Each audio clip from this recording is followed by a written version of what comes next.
Assalamualaikum warahmatullahi wabarakatuh. Kami dari kelompok 12 ingin menjelaskan mengenai rahun atau gadai dalam fikih muamalah. Bismillahirrahmanirrahim. Baik, di sini saya akan menjelaskan pengertian rahn. Kata gadai dalam agama Islam dikenal dengan rahn yang berasal dari bahasa Arab, yaitu rahana yarhanu rahnan, yang artinya menggadaikan atau jaminan. Sebagian ada yang menjelaskan bahwa rahn bermakna al-dawam wa al-tusubut, yang bermakna tetap atau stabil, dan bermakna al-habs, artinya penahanan.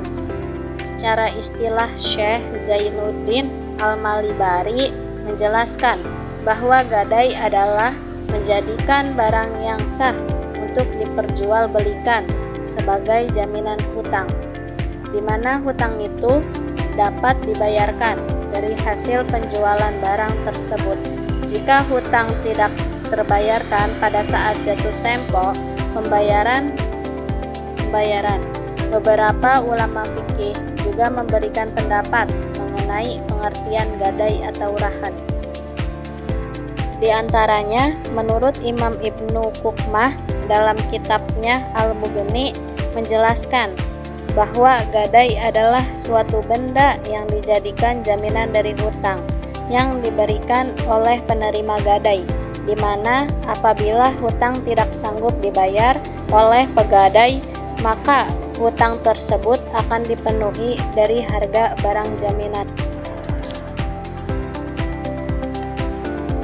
Selanjutnya yaitu dasar hukum rahn.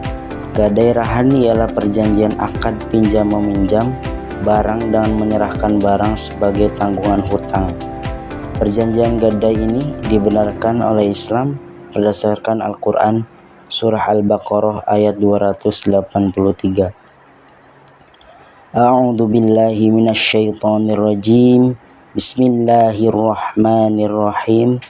Wa in kuntum ala safarin wa lam tajidu katiban farihanum maqbudah. Fa in amina ba'dukum ba'dan falyu'addil ladzi tumina amanatahu wal yattaqillaha rabbah. Wa la taktumus syahadah. Wa may yaktumha fa innahu athimun qalbuh. Wallahu bima ta'maluna alim. Artinya, jika kamu dalam perjalanan dan bermuamalah tidak secara tunai, sedang kamu tidak memperoleh seorang penulis, maka hendaklah ada barang tanggungan yang dipegang. Al-Quran Surah Al-Baqarah ayat 283. Para ulama fikih sepakat bahwa rahn boleh dilakukan dalam perjalanan dan dalam keadaan hadir di tempat, asal barang jaminan itu bisa langsung dipegang atau dikuasai secara hukum oleh si piutang.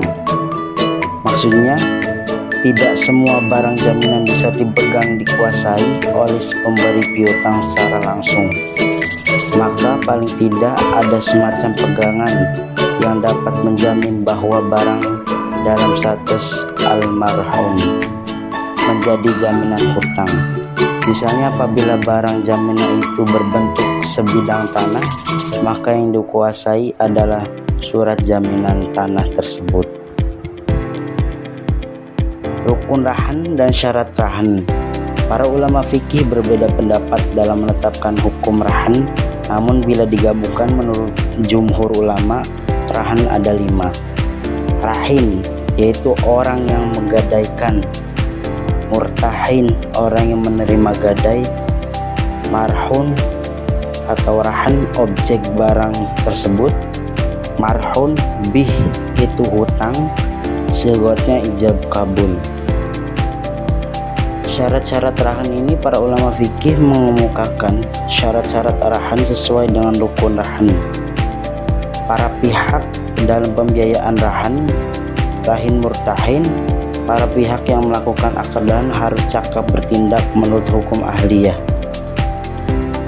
adanya kesepakatan sigot atau ijab kabul.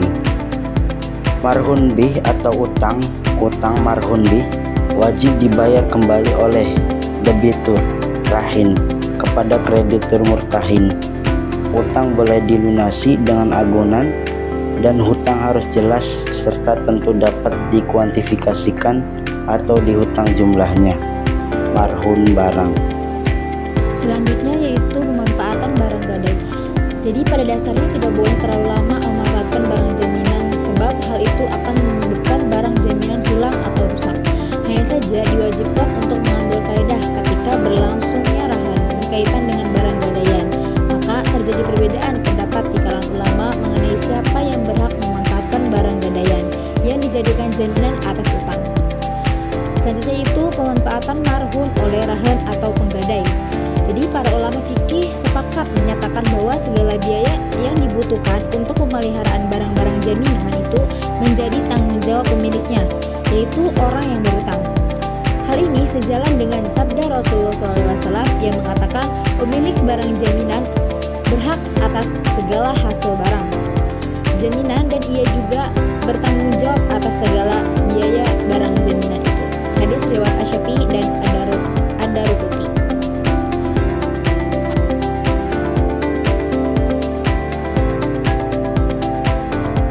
Kerusakan barang yang digadaikan merupakan salah satu aspek penting dalam transaksi gadai.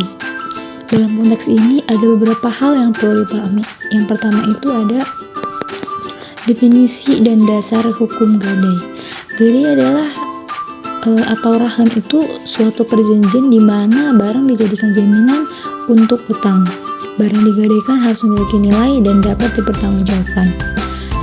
Dasar hukum gadai diatur dalam berbagai peraturan termasuk hukum Islam dan hukum positif di Indonesia. Yang kedua itu ada jenis resiko kerusakan.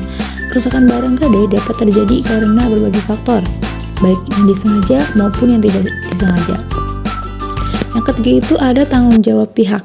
Maksudnya dalam banyak kasus pihak yang menerima barang gadai atau murtahin memiliki tanggung jawab untuk menjaga barang tersebut.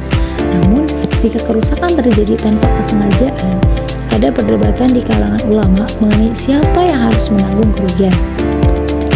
Beberapa pendapat menyatakan bahwa pihak yang menerima gadai harus menanggung risiko kerusakan, sementara yang lain berpendapat bahwa pemilik barang lain tetap bertanggung jawab.